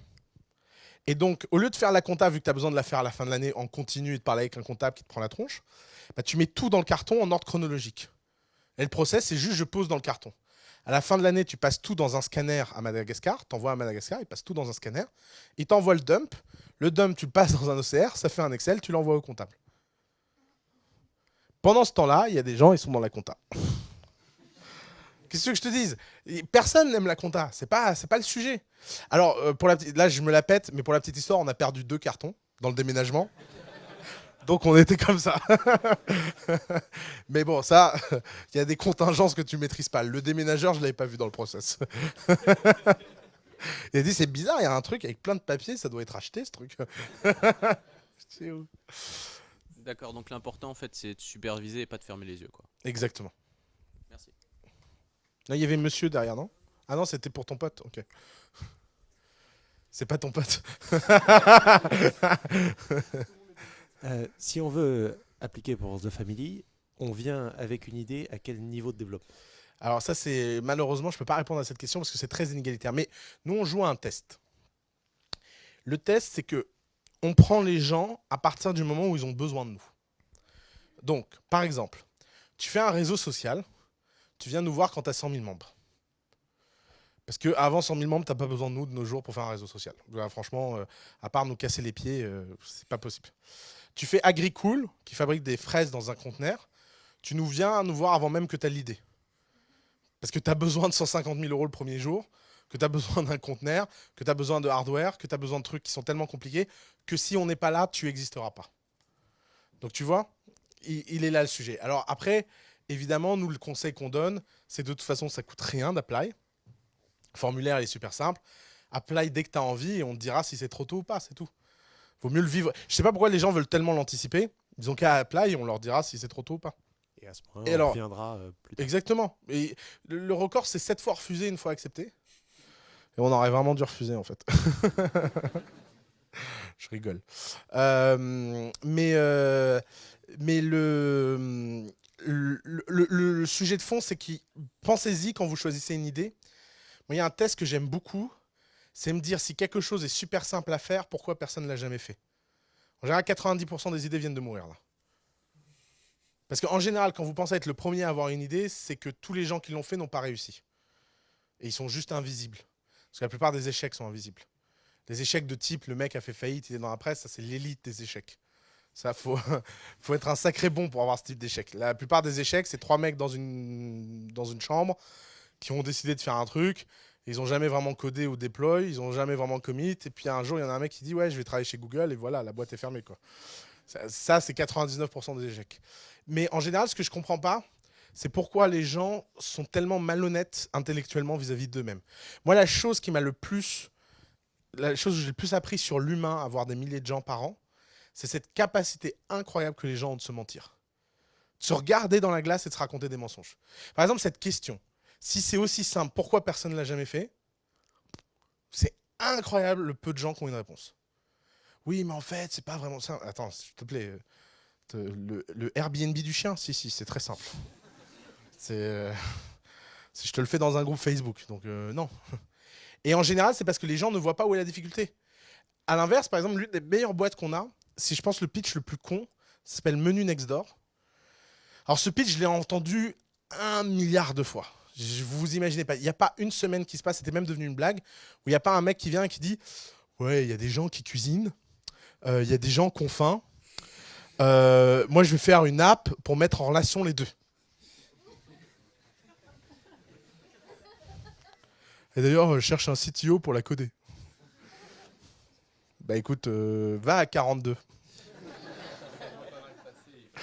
Ben oui, non, mais c'est évident, j'imagine. Ça va être tellement l'horreur. Et alors, Menu Next Door, donc l'idée c'est la même. Il y a des mecs qui cuisinent, il y a des mecs qui ont faim, on les met en relation et machin. Mais je me souviendrai toute ma vie du pitch Menu Next Door. Parce que je rencontre ce mec là, Nicolas Van Riemen. Alors déjà, il est belge. Et il vient me voir, il me dit oui, j'ai un truc. Oh là là là, vas-y, le Airbnb machin. Et je lui dis pour déconner, ah ouais, c'est quoi tes métriques? Il me dit bah là j'ai 50 000 personnes sur un groupe Facebook, j'ai 10 chefs par semaine et on fait à peu près 500 plats. Mais t'as une app? Bah pourquoi une app? Un groupe Facebook ça marche bien. Ah. Et Menu Next Door est passé de 0 à 170 000 euros de volume d'affaires par semaine en 9 mois. C'est un truc de dingue. Et ça, c'est à ça que tu reconnais un type. Donc lui, on l'a pris tout de suite. Il n'avait pas d'app, il n'avait rien, mais tu le veux avec toi. Parce qu'il t'a démontré qu'il avait compris ce qui était important dans son business. Et quand lui, il a sorti une app, il avait déjà 20 000 clients. Et il n'a pas été chercher un CTO de rabais. Il a eu un vrai associé à qui il a donné plein de parts. Et ils ont fait un truc vraiment bien. Et il a une équipe exceptionnelle. Et Menu Next Door, je pense que c'est la boîte dans laquelle je travaillerais si je faisais pas The Family. Donc, pour te dire. Et c'est pourtant l'idée la plus con du monde. Je l'ai entendu, mais 1 milliard de fois, cette idée. Or, lui, quand tu lui dis, je me souviens de lui avoir posé cette question, mais si c'est si facile, pourquoi personne ne l'a fait? Il te répond le plus grand secret de Menu Next Door, c'est parce que tout le monde pense que le problème, c'est les gens qui mangent, alors que le problème, c'est les gens qui cuisinent. C'est ça le secret. Le secret, c'est que moi, mes clients, c'est les cuisiniers. Parce que quand il y a de la bouffe, il y a toujours quelqu'un pour venir manger. Alléluia! Mais vraiment, mais c'est ça le truc. Mais sauf que c'est un secret, c'est pas évident. Une fois que c'est dit, ça paraît évident. Mais quand tu as passé 10 ans à te faire pitcher par des mecs qui disent « Oui, en fait, le problème, c'est que les gens ne savent pas où aller acheter à manger. » Mais non, c'est pas ça le problème. Le problème, c'est que les gens sont pas motivés pour cuisiner. Et donc, faut leur donner les outils, la motivation, la discipline, la structure pour qu'ils aient envie de cuisiner. C'est ça le problème. C'est pas qu'il y ait des gens en face qui mangent. Il faut que c'est prêt. J'ai juste une autre question. Ouais, vas-y. Pour ceux qui veulent se lancer dans leur startup, quels conseils à donner pour choisir ses partenaires? Alors moi j'ai un test que maintenant j'applique tout le temps avec nos cofondateurs. Tu files ta carte bleue et l'accès à tes comptes au type. Et si tu n'es pas capable de le faire, tu t'associes pas. C'est tout bête. Tu donnes tout. Tu donnes ta vie, ton passeport, ta carte bleue, et tu le laisses vivre avec. Si tu n'es pas capable de ça mentalement, c'est pas un associé. C'est tout bête. Pas besoin de faire des hackathons, de machin, des trucs. Vous savez, on ne s'associe pas aux plus compétents. Sinon, les gens ne s'associeraient pas à moi. Non, on s'associe aux plus fidèles, on s'associe aux plus fous, on s'associe à celui qu'on aime. Les gens ne sortent pas avec quelqu'un, ils viennent pas te dire « Ah, ma meuf, ouais, là, je viens de changer de meuf, j'étais avec une 1m75 et là, je suis tombé sur une 1m80, je suis plutôt bien. » Non, les gens, ils ne disent pas ça. Les gens, ils disent « Ah, j'ai vu une fille, c'est la femme de ma vie, je lui ai donné 50% de mon patrimoine. » C'est ça que les gens disent. Et c'est la même chose, l'entrepreneuriat. Tu as besoin de cet acte, tu as besoin de cet acte d'amour. Et d'ailleurs, donc ça veut dire que ça va finir, la plupart du temps, ça finit en divorce. Tu vas te faire arnaquer. Le mec va prendre la carte, va se dire « Attends, mais il est complètement con, le mec. » Mais vaut mieux te faire arnaquer tout de suite la première semaine que dans 3 ans quand la boîte se vend. C'est tout. Et c'est ça une belle équipe. Une belle équipe, c'est une équipe dans laquelle tout le monde admire tout le monde. Si tu n'admires pas... D'ailleurs, alors, pire conseil qu'on donne, c'est je n'en peux plus. J'ai envie de faire un panneau de 9 mètres sur 3 juste devant les écoles pour qu'ils arrêtent de donner ce truc. Parce que dans tous les incubateurs, dans toutes les écoles, on dit il faut des équipes complémentaires. Donc, un ingénieur, un mec qui fait du business, un mec qui fait du design. Bon, alors s'il y a un hustler qui passe par là, c'est génial. Non, faut arrêter les conneries. C'est pas comme ça que ça marche. D'ailleurs, Sergey Brin et Larry Page, c'est connu. Hein. Ils sont vachement complémentaires, les mecs. Hein. C'est pas juste deux robots très geeks. Hein. Non, Zuckerberg et la bande de Facebook, ils sont super complémentaires. Hein. C'est connu. D'ailleurs, le mec qui faisait le business, ils s'entendent vachement bien avec lui. Hein. Bravo, la complémentarité. Non, c'est de la connerie. Ce qui fait le succès d'une boîte, c'est l'homogénéité culturelle. Alors, si cette homogénéité culturelle passe par une différence de compétences, évidemment que c'est mieux. Évidemment que s'il y a un mec qui est génial en design, un mec qui est génial en business, un mec qui est génial en code, et que les trois sont associés, qui s'entendent vachement bien et qui sont potes depuis qu'ils ont l'âge de 4 ans, ouais, ok. Alors là, sur le papier, tout le monde a envie d'acheter cette équipe. Mais la vie n'est pas comme ça. Donc dans la vie, il faut être conscient que les artificialités, ça marche pas. Et donc, vaut mieux être avec quelqu'un qui est comme toi, qui a les mêmes défauts, qui a les mêmes faiblesses. Vous n'êtes pas complémentaires, vous allez avoir les mêmes galères. Mais c'est vachement mieux si il est quelqu'un à qui tu fais confiance qu'un inconnu qui tu prends sous prétexte qu'il est business et que tu comprends rien à ce qu'il te dit, rien à ce qu'il fait, que vous parlez pas la même langue et que ça va finir en engueulade parce qu'il y en a un qui pense que toi tu sers à rien et que tu codes et toi tu penses qu'il sert à rien parce qu'il sert qu'à vendre. Et tu comprends pas ce qu'il fait en fait. Quand il te ramène un article dans Challenge, tu te dis mais pourquoi? Ouais, mais maintenant on est dans la presse, on va buzzer. Non, il faut chercher l'homogénéité culturelle, il faut chercher la confiance, il faut chercher la fidélité. C'est ça qui crée les grandes équipes. Merci. Ah ouais, mais alors là, le micro, parle fort. Hein. T'es grand en plus.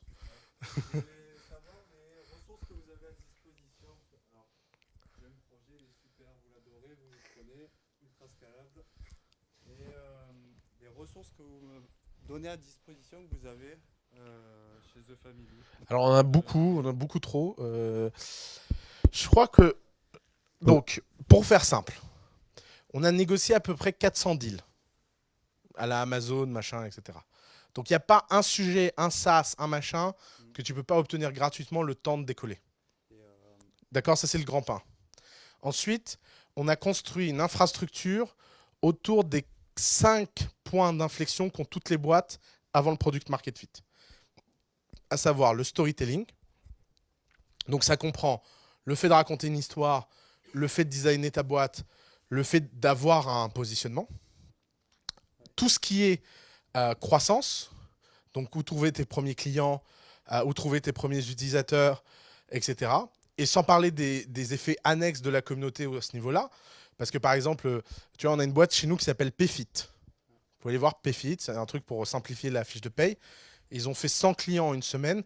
Les 90 premiers clients sont des startups de The Family. Ça n'a pas de prix. Ça n'a pas de prix que tu vas juste à un dîner, tu tournes la tête, tu vends ton truc et que ça se vend comme des petits pains parce que tout le monde est autour de toi a le même problème que toi. Ensuite, le troisième point d'inflexion, c'est tout ce qui est RH. On a créé Lyon.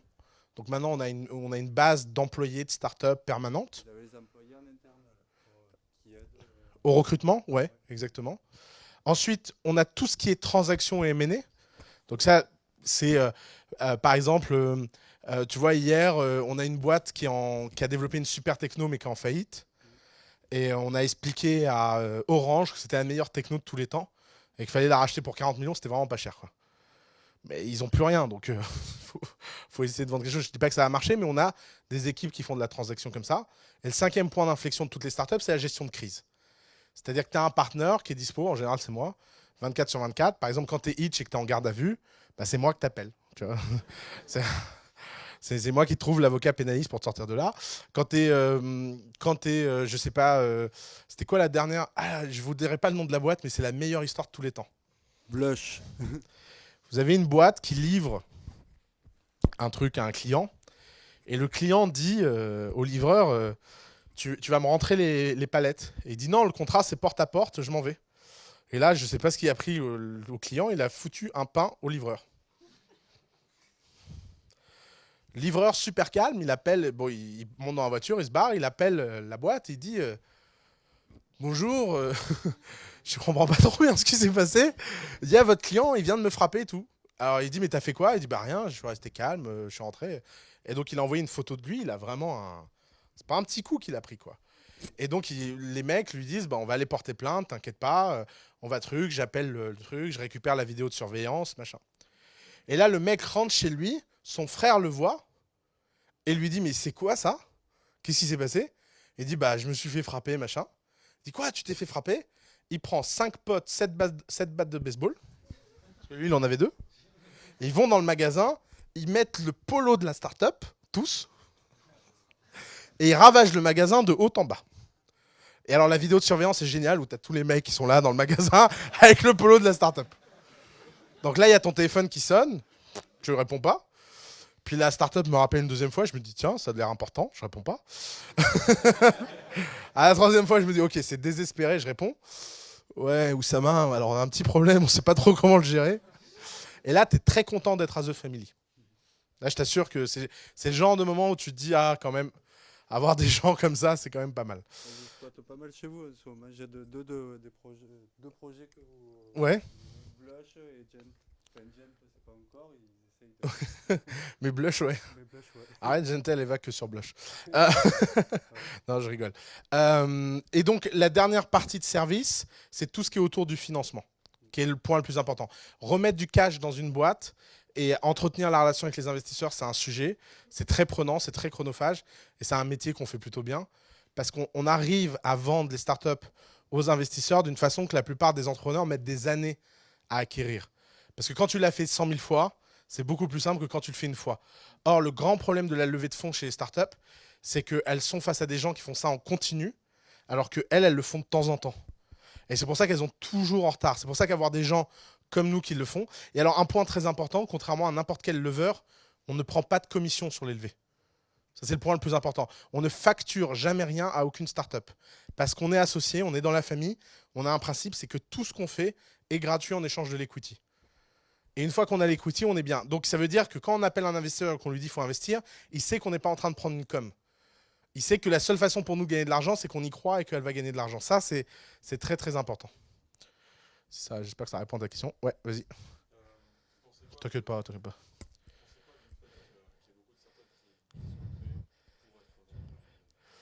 Ah, ouais, alors, ça c'est une très bonne question. Je vais prendre un peu d'eau. J'ai fini ma question. Est-ce qu'il fait une chaleur ici? Peut-être répète la question. Alors, vous pensez quoi du fait de créer des startups pour pouvoir les revendre en fait? C'est-à-dire que dès le départ, on sait qu'on veut juste vendre, quoi. Alors ça c'est une très bonne question et il ne faut jamais faire ça. Ne jamais créer sa boîte en voulant la revendre. Je vais vous expliquer pourquoi. La dernière fois, j'ai une boîte qui est venue à The Family que je trouvais très sympa, qui a Apply. Et je leur dis, c'est quoi votre plan? Ils me disent, ah bah c'est très simple, dans 3 ans, on se vend à Google. Je dis d'accord. Donc 3 ans, vendre à Google. Donc en décembre 2017, on appelle Larry Page. Et on lui dit, hey Larry, do you want to buy? Et là, il répond non. En janvier 2018, tu fermes ta boîte? Vous voyez le problème? C'est un peu... Vous ne pouvez pas avoir cet objectif puisqu'on ne devrait jamais avoir comme objectif quelque chose dont on n'a pas une influence sur. Un objectif, ça doit être quelque chose sur lequel vous avez de l'influence. Vous ne pouvez pas avoir un objectif qui dépend de quelqu'un d'autre. Par exemple, toutes les startups qui disent « dans 6 mois, je lève des fonds », ce n'est pas un objectif. Parce que ça fait quoi? Si dans 6 mois, tu n'as pas levé de fonds, tu fais quoi? T'arrêtes? Tu dis « ah, ils n'ont pas voulu ». Non. Un objectif, ça peut être « dans 6 mois, j'ai un produit en ligne qui déchire ». Ça, c'est un objectif sur lequel tu as de maîtrise. Et donc, pourquoi il faut amener ta boîte dans les étoiles? Parce que là-dessus, tu as de la maîtrise. Si tu te dis tous les mois, je vais faire en sorte de faire mieux que le mois précédent, bah, peut-être que tu vas vendre, peut-être que tu ne vas pas vendre, mais ça ne compte pas. Et de toute façon, les boîtes, elles ne sont jamais vendues, elles sont toujours achetées. C'est que tu ne décides pas de vendre. Ce qui se passe, c'est qu'il y a un mec qui fait toc toc toc et qui dit bonjour, je veux acheter. Et là, tu dis oui ou non. Mais tu ne peux pas, a priori, décider de quand ça arrivera. Une stratégie, c'est ce que vous décidez et vous avez une action dessus. Une opportunité, c'est ce qui tombe du ciel, comme les bonus dans Mario. C'est un peu comme si dans Mario, tu te disais, bah là, il me faudrait l'étoile. Bah non. Non, tu décides pas quand elle est l'étoile. L'étoile, elle vient quand elle vient. Donc, tous les gens qui démarrent en disant, moi, je fais ça pour vendre dans X années, machin, vous oubliez, parce que ça veut dire qu'ils n'aiment pas assez ce qu'ils font. C'est comme les gens qui ont un travail qui vous parlent du week-end. C'est à peu près le même état d'esprit. Vous savez, moi, c'est un des grands drames avec mes amis, j'en parle assez souvent. On a toute une bande de potes qu'on appelle les week-endistes.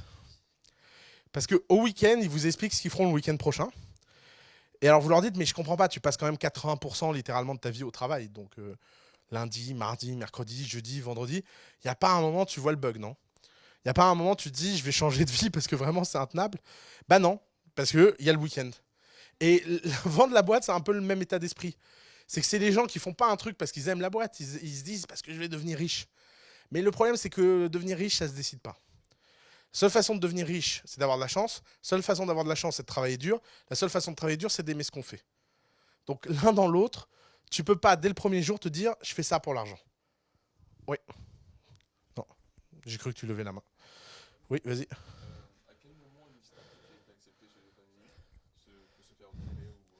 Ah, en fait, bon, ça c'est très aléatoire. Alors d'abord, ça dépend des humeurs. Hein, c'est des fois, il y a des gens ils sautent parce que voilà.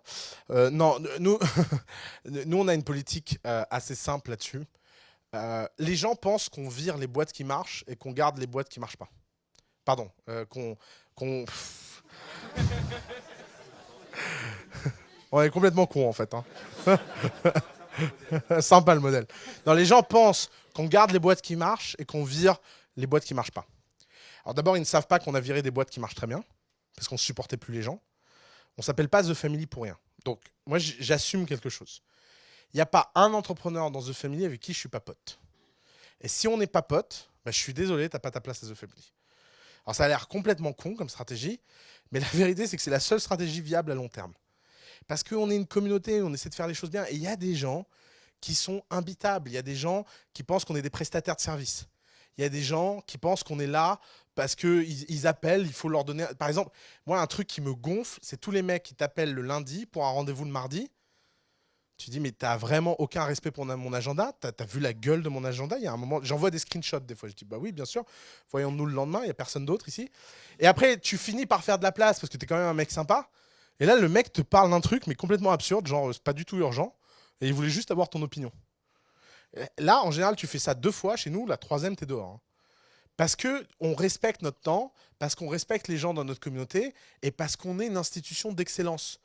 On veut des gens... Et alors, effectivement, il y a beaucoup de gens dont la boîte qui ne marche pas, on les vire.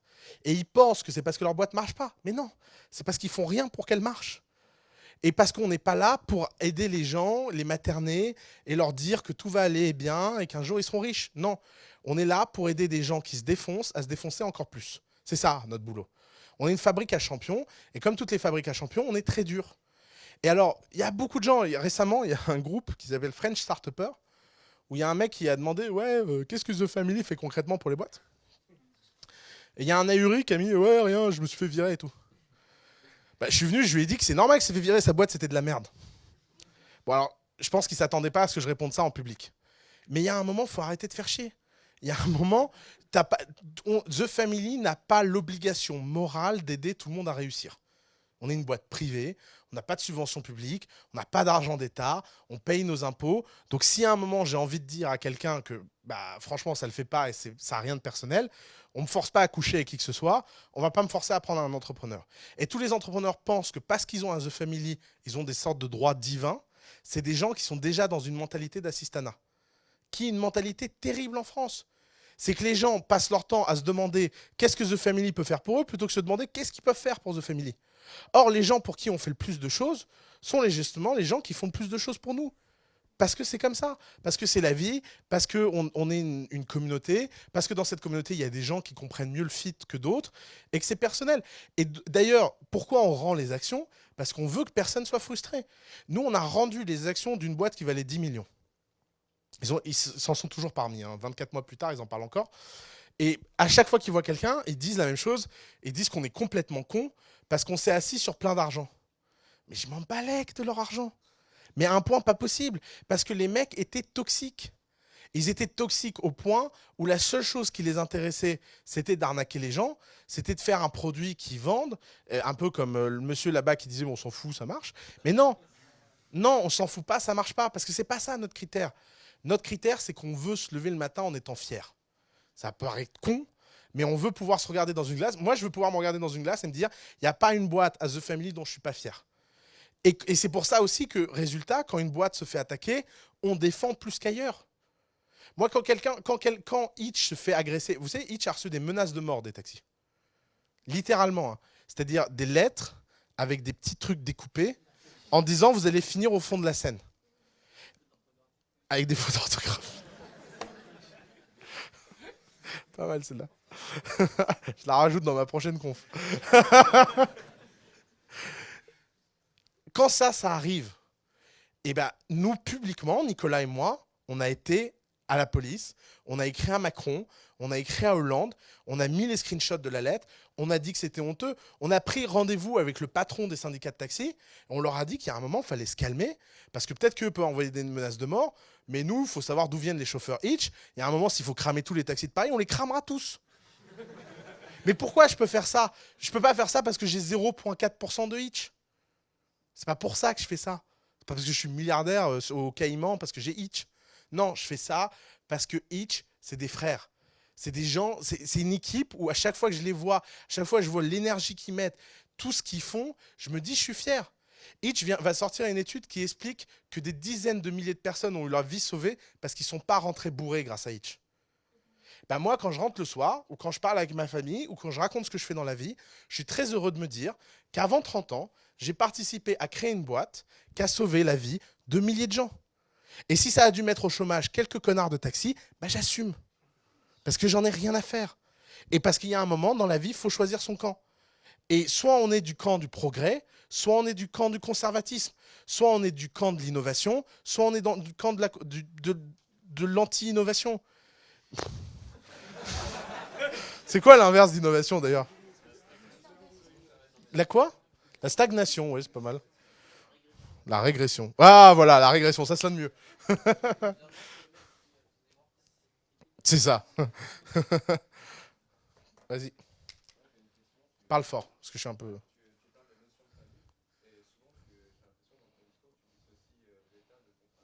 Ouais.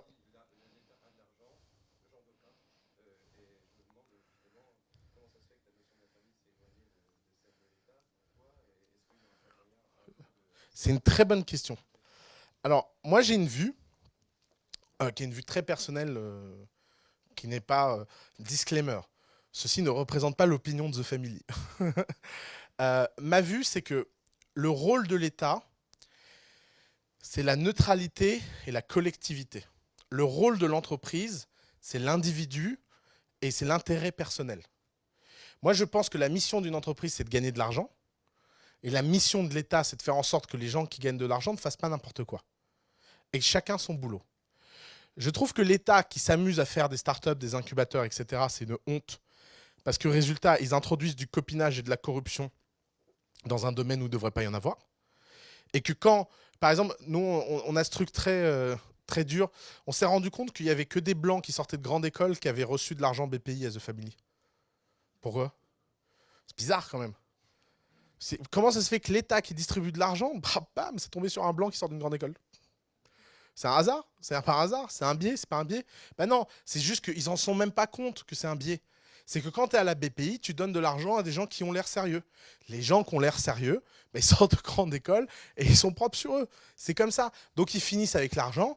À côté de ça, tu as les autres qui n'ont pas d'argent. Et ils ne regardent pas vraiment la boîte, contrairement à ce qu'ils disent. Mais c'est ça. C'est l'État français qui s'occupe de tout. Donc moi, mon souhait profond, personnel, c'est que l'État s'occupe de... Moi, quand le gouvernement vient me voir et me dit « Qu'est-ce qu'on peut faire pour l'innovation ?» Je leur dis « Ouvrez des crèches. » Parce que s'il y a plus de crèches, les gens seront plus détendus, peut-être qu'ils innoveront un peu plus.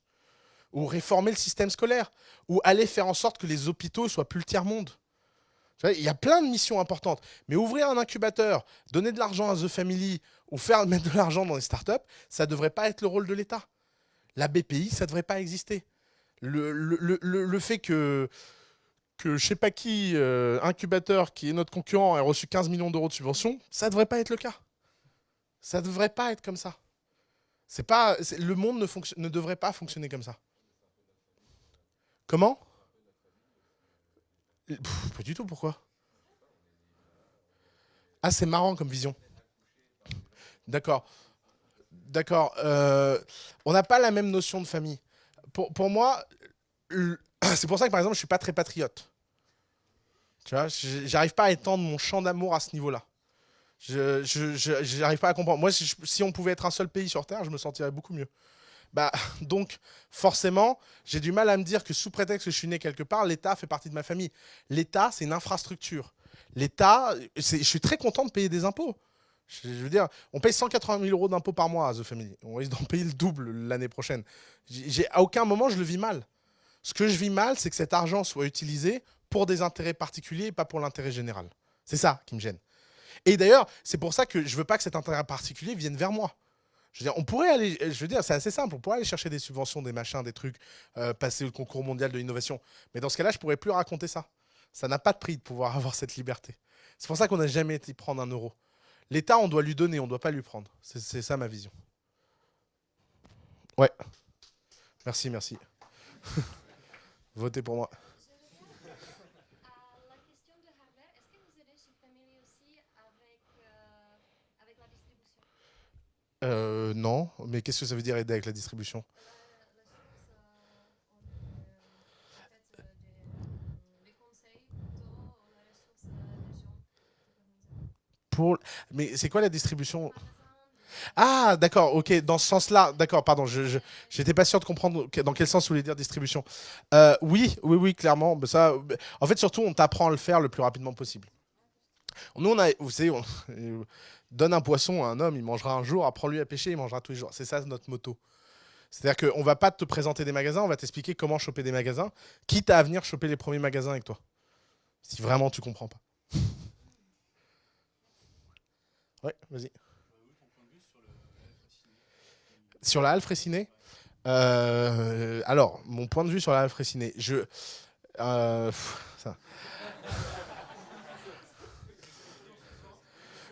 non, mais là, je suis à la maison, je suis pas du tout en terrain hostile.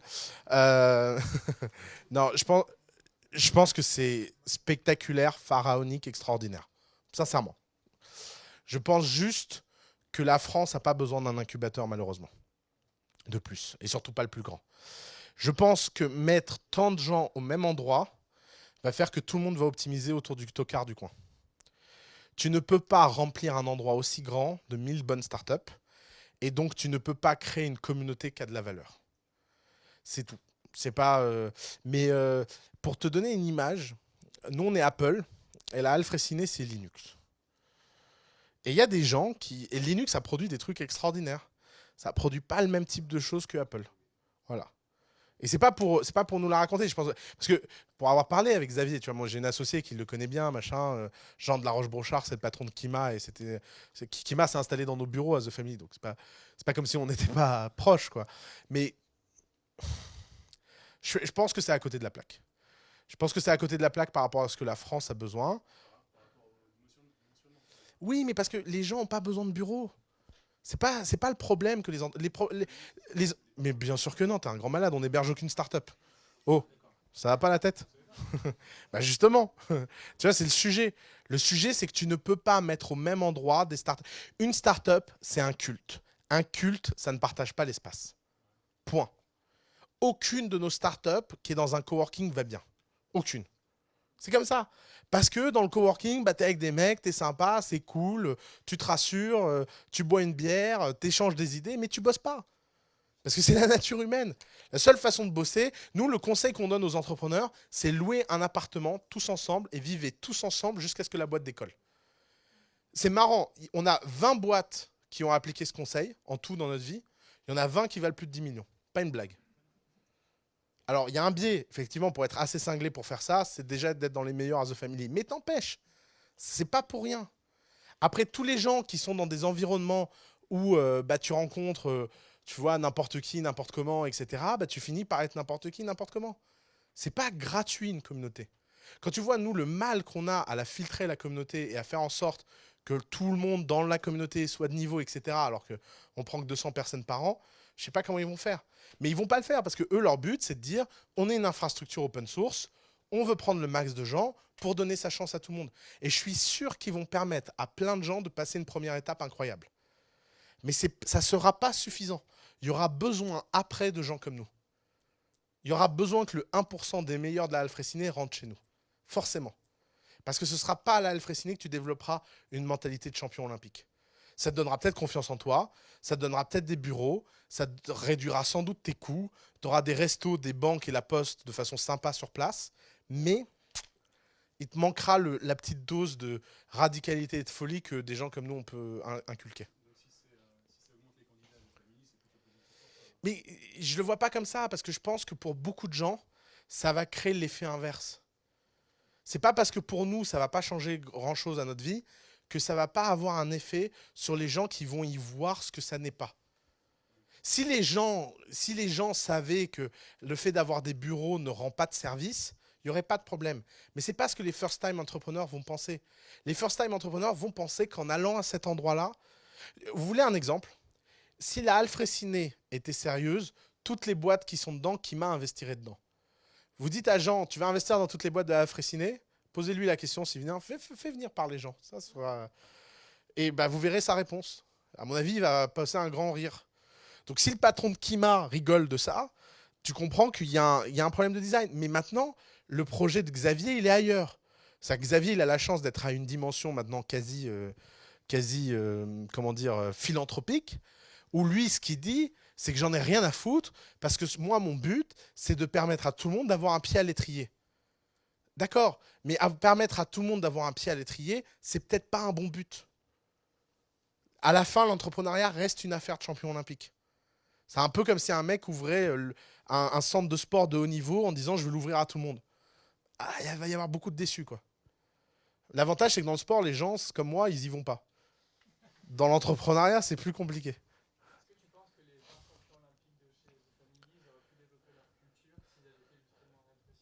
Non.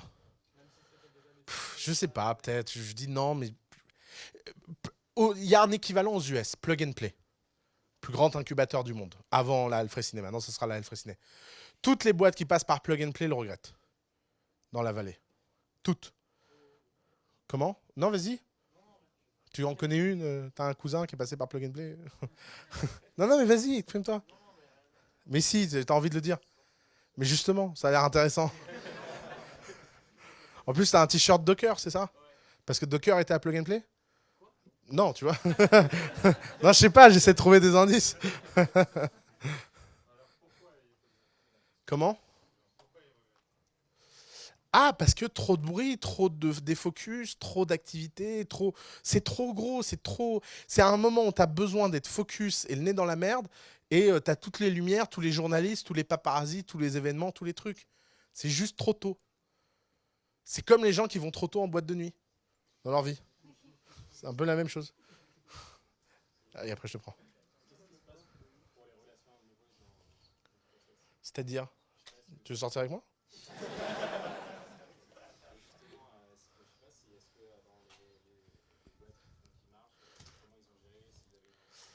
Ah, ça c'est une question intéressante. En général, ça finit en divorce. Ouais, ça c'est... Ouais, désolé, j'ai pas vraiment de secret. L'un ou l'autre. Soit ils se marient, soit c'est en divorce. Non, mais la vérité, c'est que tu passes plus de temps avec tes cofondateurs qu'avec ton être aimé. Donc, tu peux pas... En fait, moi, souvent, je dis aux entrepreneurs, il y a 5 piliers dans la vie. Il y a la famille, les amis, le travail, les loisirs et tout le reste. Ok? Choisis-en 2. Point. Si tu fais une boîte, tu en choisis 2. Donc, tu as déjà choisi travail. Donc, il t'en reste plus qu'un. Donc, tu peux avoir travail et amour. Mais dans ce cas-là, tu oublies amis, loisirs et le reste. Tu peux avoir travail et le reste. Bon. Tu peux avoir travail et amis. Mais tu peux pas avoir travail, amis, amour, loisirs et le reste. On peut avoir travail. Ouais. Fini. Pique tout. Non, ça marche pas. Pas assez de temps. Ah non, mais... Ok, super. Merci, Dr Obius. C'était vraiment un commentaire hyper intéressant qui vraiment nous... Tu serais sur un forum, je t'aurais trollé, mon vieux. Hein. Donc, évidemment que tu peux travailler avec tes amis, mais je parle pas de ça. À la fin, quand tu travailles avec tes amis, t'es pas à aller à Ibiza faire la fête. C'est ça que je dis dans Amis. Je dis pas de les amener à coder avec toi, quoi. C'est sûr que c'est mieux de travailler avec ses amis. Oui. C'est pas grave, moi aussi j'en ai monté confort. Ouais.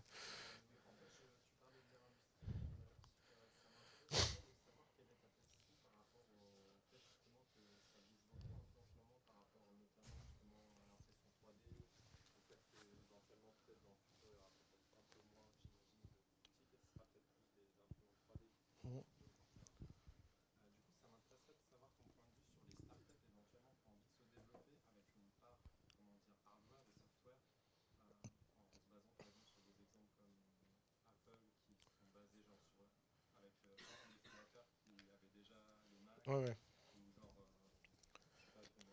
Ouais, ouais.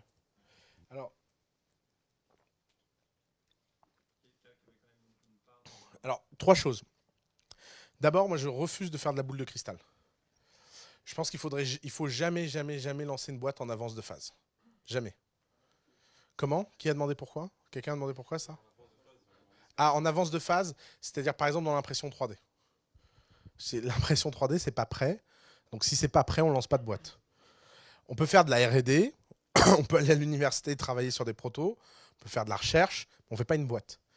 Le réseau social qui marche, c'est le dernier réseau social lancé. Le moteur de recherche qui marche, c'est le dernier moteur de recherche lancé. Il n'y a que les entrepreneurs qui pensent qu'être le premier, c'est la meilleure chose. Être le premier, c'est la pire des positions ever. Donc ça, c'est le premier point. Donc n'ayant pas de boule de cristal, moi, j'ai tendance à être d'accord avec toi. Je suis d'accord, l'impression 3D, machin, mais en fait, j'en sais rien. Et donc, par définition, si je voulais lancer une boîte dans l'impression 3D, je ne lancerais pas une boîte dans l'impression 3D. Je me demanderais quel est le problème qui, aujourd'hui, peut être résolu et qu'un jour, l'impression 3D résolvera, mais que je peux résoudre autrement aujourd'hui. Je donne un exemple. On a une boîte géniale à The Family de fabrication de meubles sur mesure. Ils ont un réseau d'ébénistes, c'est ça ton idée? Ils ont un réseau d'ébénistes et eux, ils te disent, un jour, on remplacera ce réseau d'ébénistes par l'impression 3D. Mais on ne le fait pas maintenant. Pour l'instant, on développe des clients, etc. C'est un peu comme si Uber disait, nous, on va mettre des voitures automatiques dans la rue pour conduire les gens. Non, on fait une boîte avec des vrais chauffeurs et un jour, on switchera pour les voitures automatiques. Ne jamais, jamais être en avance de phase. Utiliser la première version de n'importe quelle techno, ça pue. Il ne faut jamais utiliser la première version d'une techno. Et c'est la même chose dans l'entrepreneuriat. Implémenter, être le premier à implémenter un truc, c'est celui qui se prend tous les pots dans la tronche, c'est celui qui se prend tous les problèmes. Oui.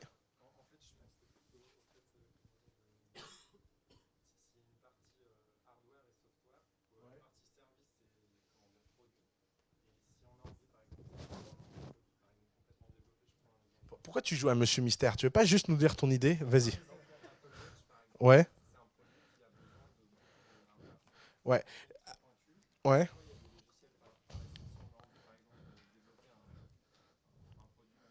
Ouais.